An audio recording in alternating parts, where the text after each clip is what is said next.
exhausted, and his teammates and coaches started to notice. At first, his coaches began by cutting his time on the court. This only worsened his bad mood and depressive state. Marlon found himself caught in a vicious cycle. To get out of it, he was going to need to make some major changes. But just before he realized what he needed to do, his situation got a lot worse. He has claimed that coaches wanted to secretly find a reason to get him off the team. This is pretty much speculation from Marlon, but it's possible it was true based on how few games he got to play.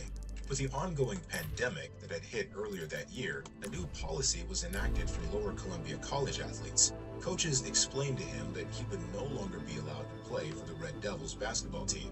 This triggered an issue with his student visa, and he was forced to leave his basketball dreams behind and return to Sweden.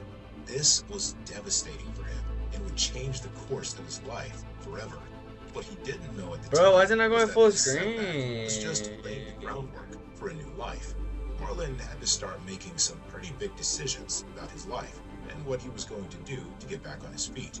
In various streams, he's reflected on that time and talked about being in that difficult position. Lots of people go through setbacks, but you can't let them throw you off. He pivoted his goals and kept moving. He said that sometimes the plan you think is meant for you isn't the real plan. It just takes life experience to figure that out and redirect. You respect Marlon now? That's the first big step Marlon took to change his life. He didn't dwell on the pain of missing out on an NBA basketball career. Instead, he started planning for a new dream. There was one night after getting back home in Sweden that he realized what he wanted to do next. He decided he was going to become a top streamer on Twitch. He knew it wouldn't be easy, and things were going to get pretty rough along the way.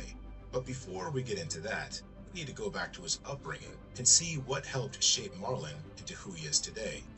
It may